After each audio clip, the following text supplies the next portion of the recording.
My name is Movie Junkie John, and today we're talking about, does Michael Myers enjoy what he does? Let's jump into it.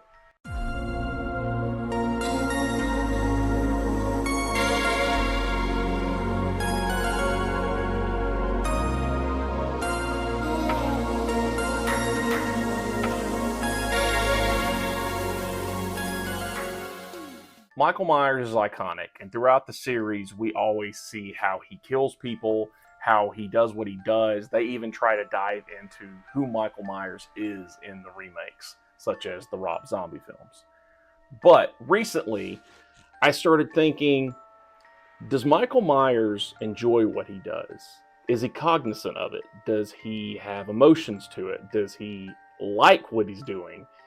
And these are things that I found myself thinking about more and more. And so I did a little research into it. And it turns out, I gotta say, I think he does. Looking back even to the first film, Michael is stalking Jamie Lee Curtis and her friends. And in Halloween 1, if you remember, kind of a little bit past the middle of the film, maybe towards the end, Linda and Bob, two of Laurie Strode's friends, are upstairs. Bob gets killed downstairs. Linda's upstairs. Michael shows up in a ghost sheet over his head with Bob's glasses on. Now, at first, Linda thinks this is a joke, but as you see, Michael is playing a trick on her, strangles her to death in the next scene, and it was obviously this big ruse to play along with her. So, what's interesting about that is the idea that obviously Michael was feeling something in this moment. He was playing to be like almost like a little kid, right? It's like he's basically luring his victim in, and he's putting this sheet on just to basically trick her into something. Now, why would he do this? Well, you could argue he's enjoying it, right? He's getting some sort of like thrill out of the kill, maybe doing this to people. Kind of goes against what Dr. Loomis says, though, because Dr. Loomis says that Michael is pure evil. He says that Michael is like a force, right? But I really do think there's more to it than that. Now, on to Halloween 2. Here's another example. You have Nurse Karen and Bud in the hot tub towards maybe the middle of the film again. They're getting it on. Bud gets out to check the temperature. Michael kills him. Nurse Karen is still in the hot tub. Michael walks in. What does Michael do? He puts his hand on Nurse Karen's shoulder. She starts kissing on it. And what's interesting about that is he obviously knew what he was doing. He's playing with her, right? He knows that she thinks that he's still Bud when in fact he's Michael. But why would he do this? He's doing this because he's getting some sort of sick perversion with playing with people. That's the only conclusion. Another example, Halloween 5. Not a favorite. I get it. I don't love it myself. But Tina in that film, there's a part in the film where she's driving in a car with her boyfriend, and I think his name is Mike too, if I'm correct.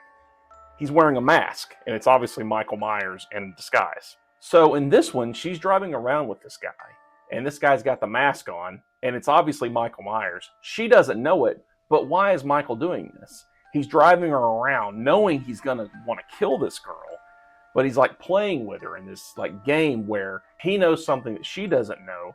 So it kind of is this interesting thing where, once again, why is he doing this? Why doesn't he just kill her? It's a game. Obviously, he's seeking some sort of thrill out of this. And the last example, which I think is actually pretty dead on, is from Halloween 2018, the David and Gordon Green film, the first one. In this movie, towards the beginning, you see two podcasters, Aaron and Dana, I think. And they are basically going to try to interview Michael. He doesn't talk. They meet with Laurie Strode. She doesn't want to talk to them. So then later on, you see them at a gas station as they're leaving town, and unfortunately, Michael ends up getting both of them. What's interesting about this scene, though, is if you recall, the girl goes into the gas station, Dana. She's going to the bathroom. The guy, Aaron, is not in the bathroom yet. He's like paying for something. She goes in the bathroom. Michael Myers walks in. It's the famous scene where he takes the teeth, throws it over the stall, which already is, he's playing a game, right? He's trying to freak her out. But what's interesting about this scene is, and I don't know if I can find this image, but there has been many people who've paused this scene where you can see Michael walking across the bathroom stall, and it's pretty clear that you can see Michael grinning through the stall, very slightly smiling as he's looking through the stall. This to me is concrete proof that Michael enjoys what he's doing. He enjoys killing. He obviously is playing a game. This goes way further than Michael is, just a killer and that he has no remorse and that he is basically just a child. I think it's more to it than that. Yes, children can play perverse games, but it's pretty clear that Michael not only knows what he's doing, he likes what he's doing, and he's sort of reveling in it, right? So it's a pretty interesting idea that maybe Michael is kind of creepy and crazy, right? He's almost got a little bit of Freddy Krueger in him that we didn't know about. So, based on this, do I think Michael enjoys what he does? Absolutely. I think it's unequivocal that Michael absolutely is not only cognizant of what he's doing, he very much enjoys what he's doing. He's playing a game with people. As seen through the entire Halloween series, it's pretty clear it's more than just an evil force. It's more than just childlike playing. No, he's psychotic, he's sadistic, and he enjoys it. So, thanks for tuning in, and I'll see you on the next go-round. Later.